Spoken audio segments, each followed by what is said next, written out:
নমস্কার, কেমন আছো তোমরা সবাই? আশা করি তোমরা সবাই খুব ভালো আছো আর আমিও খুব ভালো আছি। আমার নতুন একটি চ্যানেলে তোমাদের সকলকে জানাই স্বাগত। আজকে শুক্রবার সকাল 5:30 মতো বাজে। সকলকে শুভ সকাল জানিয়ে আজকের ব্লগটা এখান থেকেই শুরু করছি। আমার বাড়ি চন্দননগর, তো চন্দননগরের সকালে স্ট্যান্ড ঘাট ঠিক কতটা সুন্দর লাগে সেটাই আজকে তোমাদের সামনে তুলে ধরবো। তো চলো যাওয়া যাক। চলে এসেছি সেই জায়গাটায় যেখানে বেশিরভাগ জগদ্ধাত্রী ঠাকুরই বিসর্জন দেওয়া হয়। হ্যাঁ, এটাই সেই ঘাট, আর এই ঘাটটির নামই হচ্ছে রানীঘাট, যেখান থেকে চন্দননগর স্ট্যান্ড ঘাট শুরু হয়। আর ঠিক এর উল্টো দিকেই রয়েছে জগদ্দল ঘাট।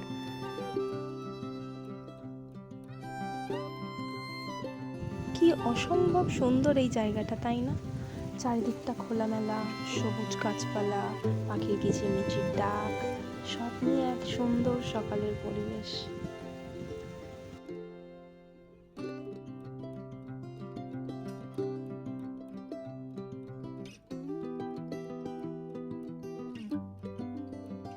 রানীঘাট থেকে স্ট্যান্ড ধরে সোজা হাঁটলেই ডান দিকে দেখতে পাবে এক মস্ত বড় ক্লক টাওয়ার, যা ফরাসিদের আমলের সময়কার তৈরি। আর তার ঠিক উল্টো দিকেই রয়েছে গঙ্গার ওপর ভাসমান রেস্টুরেন্ট জলশ্রী, যা প্রচুর জনপ্রিয় আজ। আর তার ঠিক কিছুটা এগিয়ে এলেই দেখতে পাওয়া যাবে এই রবীন্দ্র ভবন, যেখানে বিভিন্ন ধরনের কালচারাল প্রোগ্রাম হয়ে থাকে।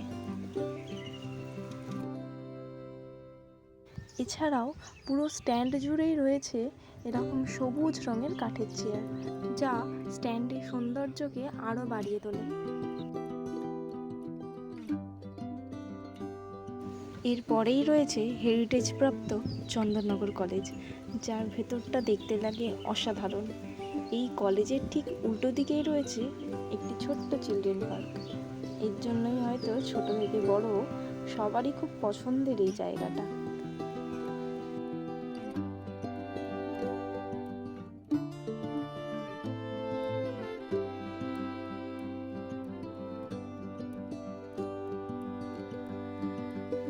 আর এই সেই জোড়াঘাট, যা চন্দননগরের কথা ভাবতেই আমাদের কম বেশি সবারই সর্বপ্রথম আমাদের চোখে ভেসে ওঠে। দুটি ঘাট একসঙ্গে থাকার কারণে এই ঘাটটির নাম জোড়াঘাট। অথচ এই ঘাটটি কিন্তু কোনো ফরাসি তৈরি করেননি। এই ঘাটটি একজন বাঙালি তৈরি করেছিলেন। জোড়াঘাট থেকে বেরিয়ে এসেই তার ঠিক সামনেই রয়েছে চন্দননগর চার্চ। আর সেদিকে যেতেই রাস্তার দুপাশে দেখতে হবে এরকম সুন্দর সুন্দর বেশ কিছু মূর্তি। আর এই রাস্তা ধরে সোজা হাঁটলেই দুদিকেই দেখতে পাওয়া যাবে বেশ কিছু খাবারের দোকান।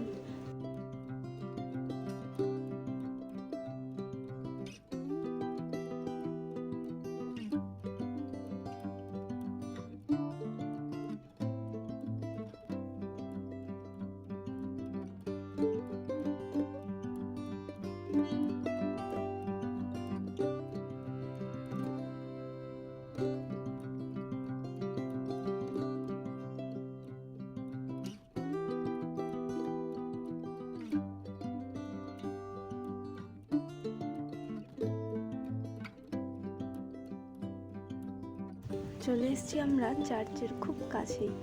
এই হলো সেই চন্দননগর চার্চ, যার ভেতরটা অসাধারণ।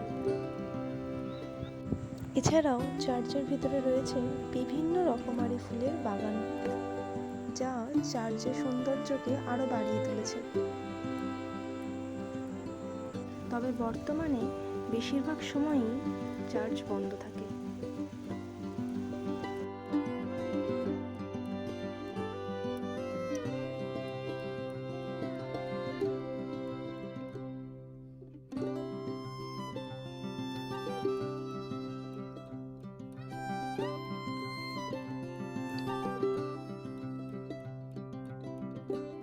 চার্চ দেখে আবার একই রাস্তায় ফিরে এলাম এবং ডান দিকে যেতেই ডান হাতে দেখতে পাবো আমরা চন্দননগর মিউজিয়াম, যেখানে রয়েছে ফরাসি, পর্তুগিজ ও মোগলদের অনেক নিদর্শন। চন্দননগর মিউজিয়াম সরকারি প্রতিষ্ঠান হওয়ায় সরকারি ছুটির দিনগুলোয় বন্ধ থাকে, এছাড়াও শনি ও বৃহস্পতিবার বন্ধ থাকে।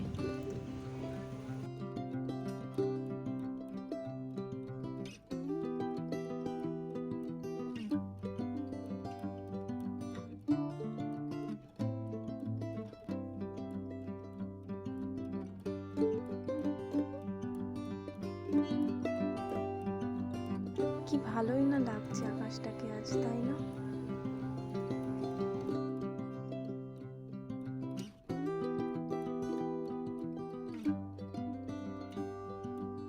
এই স্ট্যান্ড কিন্তু আমাদের অর্থাৎ চন্দননগরবাসীদের কাছে সেকেন্ড হোম বলা যেতেই পারে। আমরা এখানেই বন্ধু বান্ধবী বা প্রিয় মানুষদের সাথে বেশিরভাগ সময় কাটিয়ে থাকি। আবার কোনো বিশেষ বিশেষ দিনে এই স্ট্যান্ডকেই কেন্দ্র করে চন্দননগরবাসীরা অর্থাৎ আমরা আনন্দে মেতে উঠি।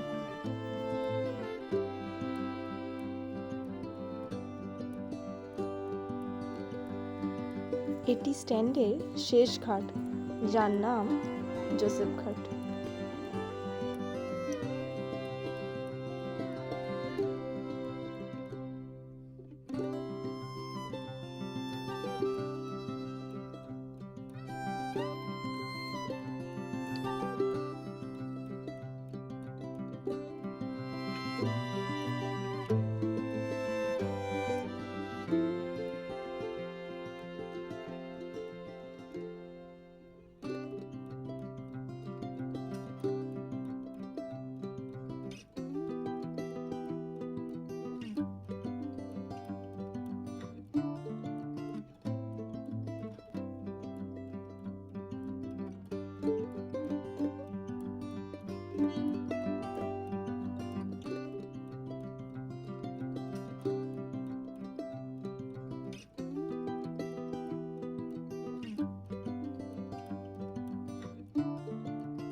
একদম চলে এসেছি আমরা শেষ প্রান্তে।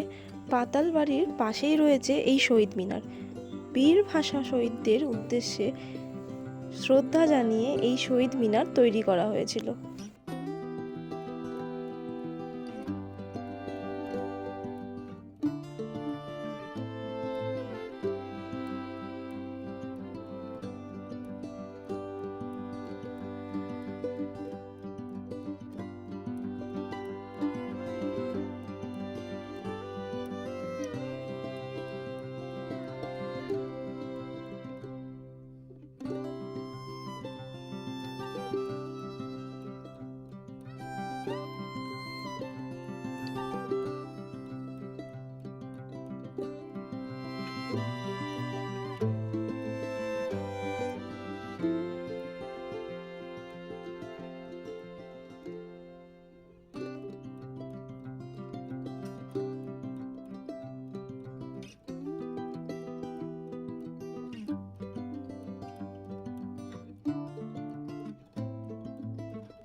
তো চলো তাহলে এবার বাড়ি যাওয়ার পালা।